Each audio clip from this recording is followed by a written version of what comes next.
For years, Hamsaanandini Nanduri and her lawyer, Bani Dikshit, fought a battle to change a law that granted 12 weeks of maternity leave only to adoptive mothers of children under 3 months of age. And finally, they succeeded last month. Throughout, when the judgment was being pronounced, I was literally in tears because I felt so heard and so validated. And it felt like, the bench was always with us when we were discussing this throughout in the 5 years. The story begins in 2017 when Hamsa adopted two siblings aged 2 and 5. Here's how the process works. You apply to the Central Adoption Resource Authority. A specialized agency conducts a home study to assess the adoptive parent's environment. You're then placed on a wait list. When a referral comes, you have 48 hours to decide whether to move forward. Hamsa, a lawyer herself, applied for leave to bring her children home. A few days later, she discovered she would be granted just 6 weeks of leave. She was in a position to extend her leave, but since then, she often wondered about mothers and parents who are not able to do that and were expected to adjust and assimilate a child into their lives without the same equity afforded to biological parents. The thought stayed with her, and in 2021, she decided to challenge the law. After a 5-year-long battle this year, the Supreme Court ruled in their favor, granting 12 weeks of maternity leave to all adoptive mothers, irrespective of the child's age. In today's episode, I speak to Hamsa and Bani Dikshit about their journey, the disconnect between the systems and the law in place, and the impact of the ruling.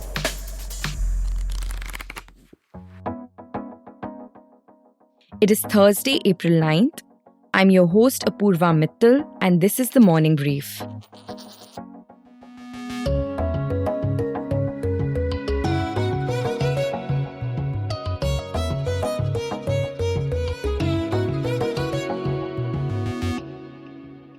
Could you, Hamsa and Bani, tell us a little bit about yourselves? Sure. I am Hamsa. I live in Delhi now, though for most of my life I've lived in Bangalore. I am a corporate lawyer. I work in the space of finance and fintech, and now I have my own independent practice. Other than that, yes, I am an adoptive mother of two wonderful children who are siblings that we adopted about 10 years ago. My name is Bani Dikshit. I'm also a lawyer. I practice primarily in Delhi in the High Court and the Supreme Court. I've been doing this for the past about 13 years. Hamsa and I have been friends for more than 2 decades by now. When Hamsa came to me with a legal query, she had already made up her mind, so that reflected her commitment to this issue. In my view, it did not take very long for her to explain it and for me to understand because it was so blatant, the error in the law. We immediately decided that we need to bring about some change or at least attempt to. And therefore, here we are. So, Hamsa, take me back to when it all began. When did you first realize that the law on adoptive maternity leave needed to be challenged, and when did that conviction turn into a PIL? So, my husband and I decided to build our family through adoption. 2017 is when we became adoptive parents. Again, this is not something, if you're not in a global MNC, which has like very well thought out and, proper HR policies and stuff, this is generally an edge case scenario. And I was given a leave of 6 weeks. And I had already taken my break when we had gotten the referral of our children, and we had gone to bring the children home, and we had actually come home with them.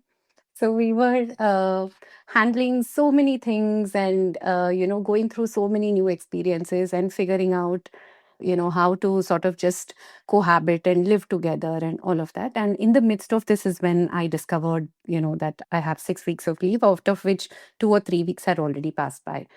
I mean, fortunately for me, I think I was privileged enough it was only a question of whether it's paid leave or it's unpaid leave. But I was very, very aware that this might not be the case for millions of other women. In 2021, I decided that, this is something that deserves to be challenged. And over time is when I realized that the constitutional veracity of this had actually not been questioned. And I thought that this definitely needed to be questioned. And that's how, Bani and I have always been friends, and it was very organic for us to, obviously work together on this. That's how this came to be. Hamsa, between, adopting and filing this 4 years later, what was that phase like? Were there a separate trigger that made you actually go through with it? What was, the thought process in those 4 years? Honestly, to be in those 4 years, I was only focused on parenting. Yeah.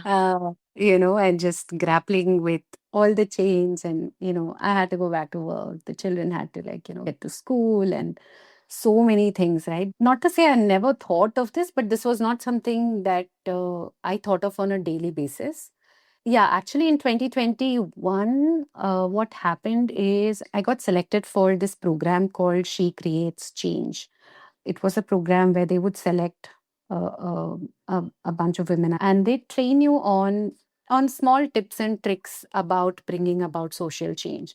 So during that project is when I sat and thought through this more clearly, and saw what are the things that can be changed, and what is the best way to go about it. And actually this PIL, that was the catalyst to having this PIL fight.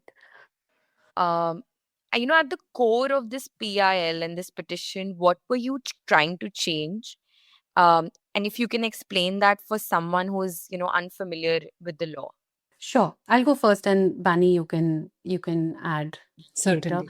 The law as it stood said that if you adopt a child who is less than 3 months old, you will get 12 weeks of leave.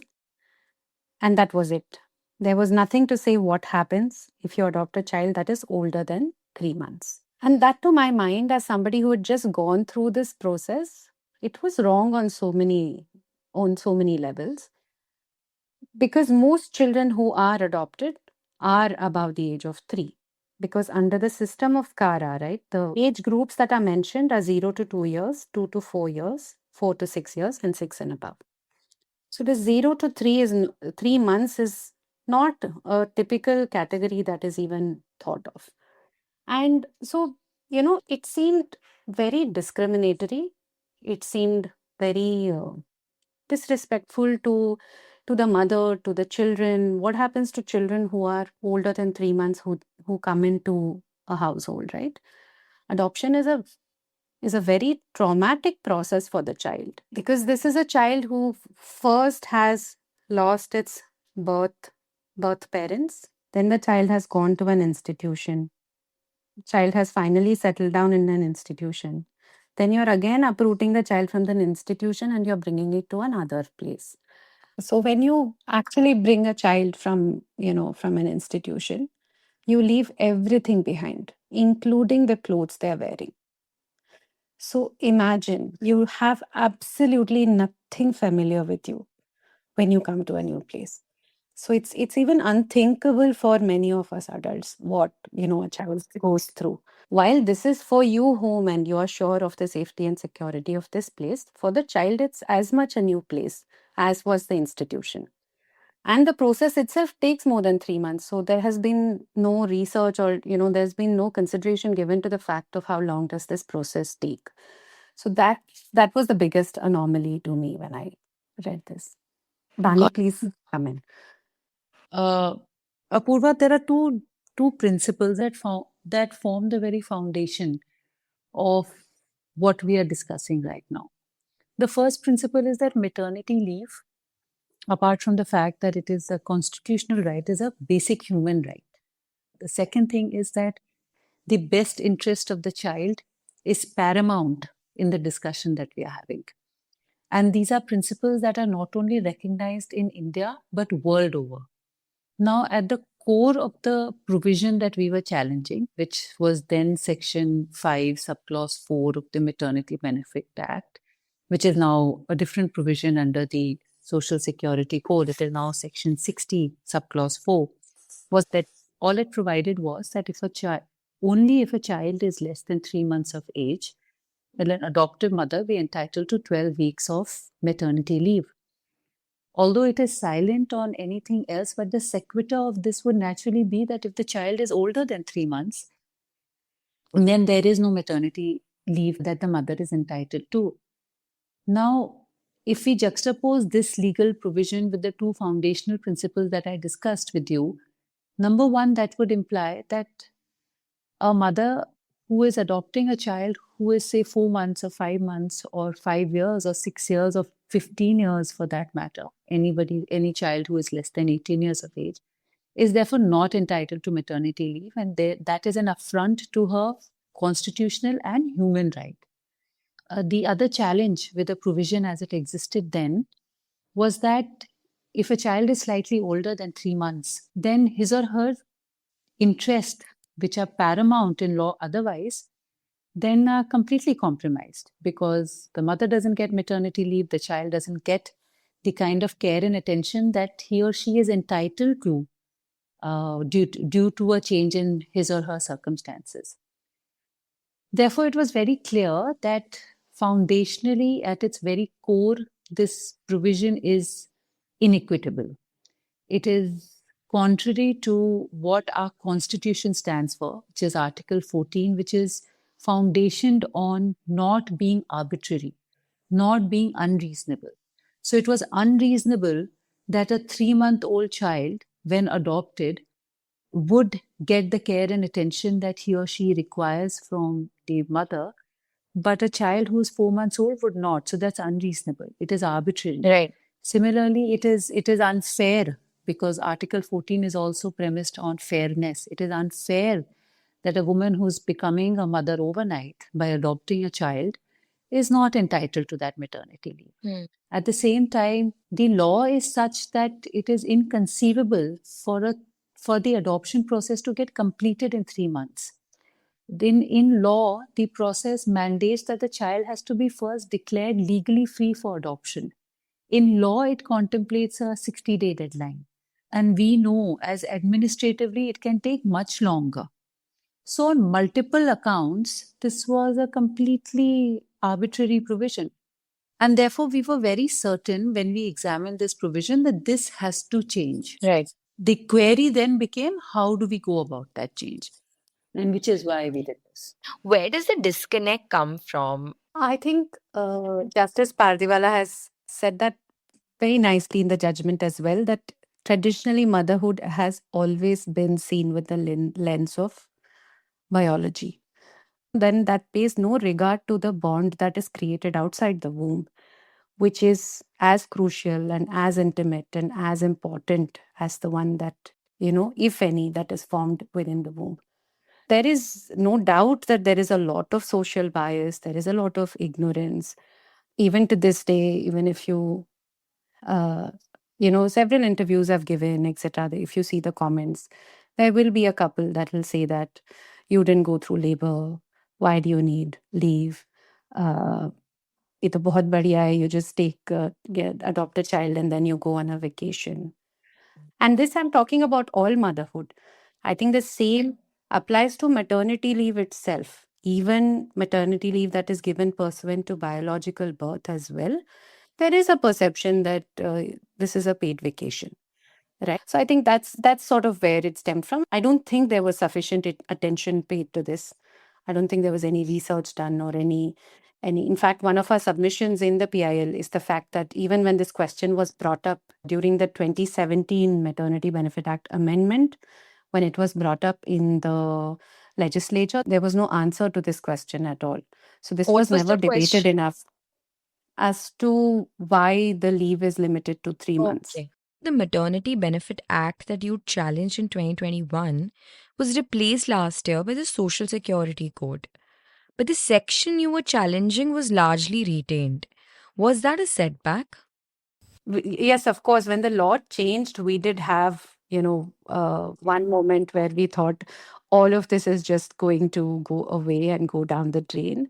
When the law got repealed and replaced by the very same provision, Because of technicality, the bench had asked us to withdraw it.